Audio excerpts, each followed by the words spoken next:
He pointed to the message at the bottom. "So, what do you think?" he asked. "Well, what's your birthday?" Yuri answered. "January 11th, Daniel responded. They all looked at the table of contents to see any signs of January or birthdays, but nothing seemed to match up. Daniel took out a pen and paper and began making notes to himself. A moment later, he dropped the pen. "I think I have it." "Shh," Yuri warned, looking for Mrs. Montoya. "What is it?" he asked quietly. "Forget the word January," Daniel said. "Look what happens if I just give my birth date in numerals. 111. Yuri and Bennett saw that Chapter 4 began on page 111. Nodding to his friends, Daniel quickly flipped the yellowing pages to 111. The boys scanned the page for a message. "Here," Daniel whispered, pointing to neat, tiny handwriting, this time at the top of the page. Daniel turned the book so his friends could easily read the message. This message was longer and written as a poem. "What do you think of this?" Daniel asked. "It doesn't make any sense right now," Bennett replied. "I have an idea," Daniel said. "Let's each copy the poem down and take it home tonight. We'll meet here tomorrow at the same time and compare notes." Getting to the root of the matter. Right after classes, Daniel, Yuri, and Bennett gathered around the familiar library table and pulled out their notes. "Man, I thought about this riddle for hours last night," Yuri complained, shaking his head. "Me too," Bennett agreed. "So what did you come up with?" he asked Yuri. "Well, I kept thinking about the word romance and family trees.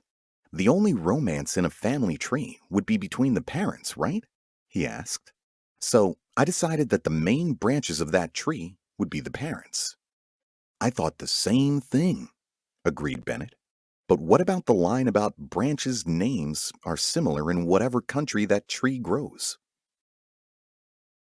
"I think the key is the word romance," Daniel offered, "but not in the dating sense." "What do you mean?" Bennett asked. "The word romance in the poem is capitalized," Daniel said. "Do you remember what my grandfather taught at Granville?" "That's right," Yuri said, quietly snapping his fingers. "He taught Romance languages, Latin, French, Italian, and Spanish," Daniel continued. "They are called Romance languages because they share similar structures. That would explain why, in the poem, the branches' names are similar in different countries." "Yeah," Yuri said. "You're right. The words for mother and father in those languages are nearly the same. Madre, mère, and mater for mother, and padre, père, and pater for father." "Right," Daniel agreed. "So then I noticed the line about the root of the tree and father's name." "The root of all Romance languages is Latin," Bennett interrupted. "Exactly," Daniel answered. "So I think the answer to this riddle is the Latin root for the word father." "The word pater sounds like the answer to the riddle," Yuri said. "The question is," Bennett said, "what does pater have to do with this mystery?" Who is pater? The three friends came up with nothing on the word pater. Finally, they decided to ask the librarian, Mrs. Montoya. After all, they reasoned, the riddle did mention a secret in the library. However, they agreed not to tell Mrs. Montoya about all the messages. She would not appreciate writing in books, even if it was a puzzle to solve. Mrs. Montoya told the boys of a famous book called The Renaissance by a writer named Walter Pater. It was about the greatest painters and poets at the end of the Middle Ages, and the library had a copy of the book. Anxious to find the Renaissance, the three went to the library's computerized book catalog. They typed in the title, The Renaissance, and, sure enough, found the book written by Walter Pater. Noting the location, They strode over to the shelf where the book should be and began scanning the rows for the name to appear. "Here it is," Bennett whispered excitedly. Yuri and Daniel rushed over as Bennett pulled the book from the shelf. They looked it over for any signs of a new message. Seeing nothing on the outside of the book, Daniel told Bennett to open up to the table of contents, just like before. Scanning this page, they searched for the familiar penciled handwriting. This time, they found no words. However, they did notice one chapter title underlined in pencil. The title was called Andrea del Sarto. Del Sarto was the name of the principal of Granville when my grandfather worked here, Daniel said. "So, go to that chapter," Yuri urged. Okay, Bennett whispered as he flipped the pages.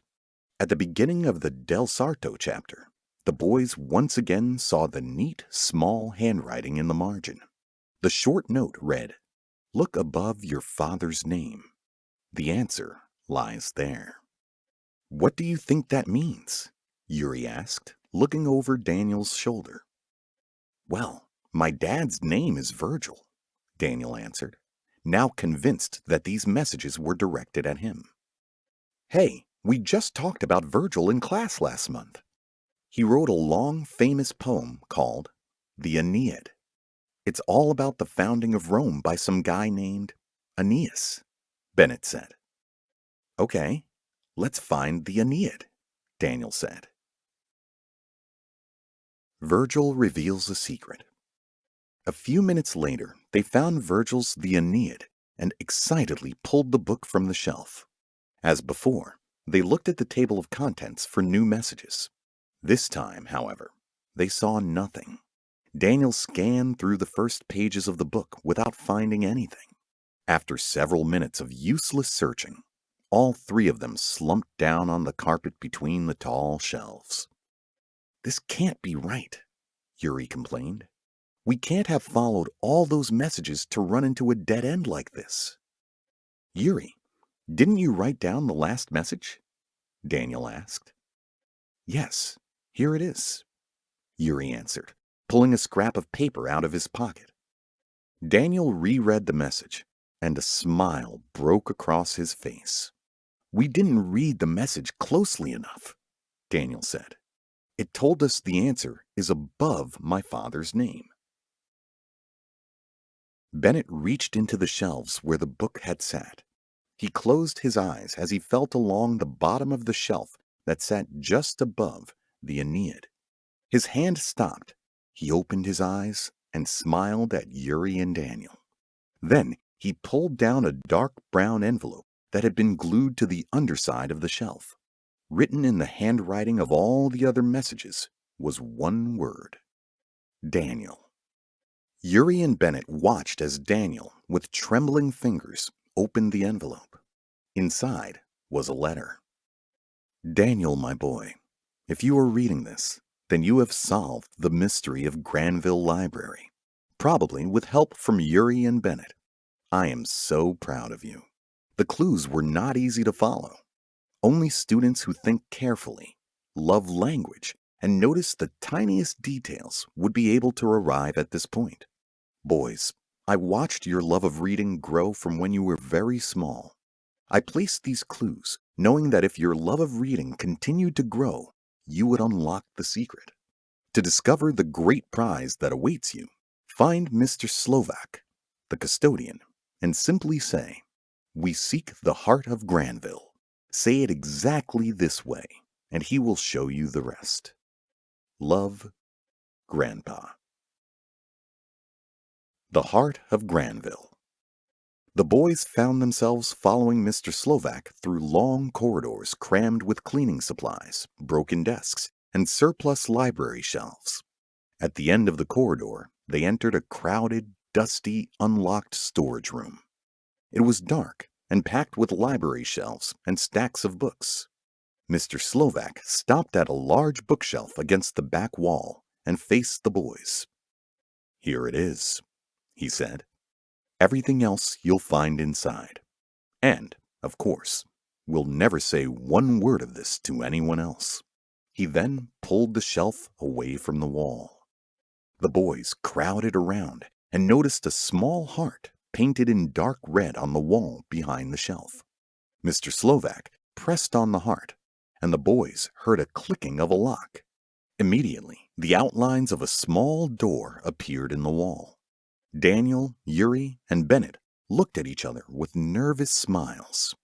"Mr. Slovak, should we—" But before they could finish, he vanished. "Well, here we go," Daniel whispered as he pressed on the secret door.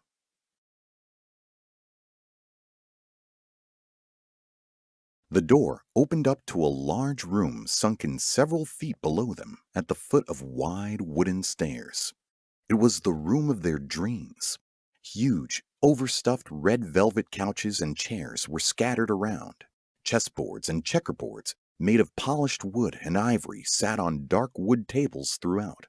A full suit of armor from a medieval knight stood staring at them from the corner. A Siamese cat leaped down off of one of the sofas and began purring. Old maps of Africa and Asia were framed on the walls. Bookshelves lined the room, but these were not like the ordinary bookshelves above in the library. All of these books were leather-bound works from decades ago, names the boys had never heard of. But something about the titles promised exciting mysteries and great adventures. Sitting on the table in the center of the room, Daniel noticed a large leather book. In red letters on the cover was the word "Welcome." They walked over, opened it up, and read the message inside. "Greetings, friends. Welcome to the secret reading room. You share a great privilege with the wisest students of Granville. When the Granville School was first built in 1880, the founder, Weston Granville, had this room added as a secret reading room for only the most observant students who loved reading. He decreed that to gain access, a student had to solve a series of clues planted by a Granville teacher. Whenever a teacher finds a student who loves reading, they create a pathway of complex clues. You are here because a teacher at Granville saw promise in you, and you succeeded. This room is yours to enjoy for as long as you stay at Granville.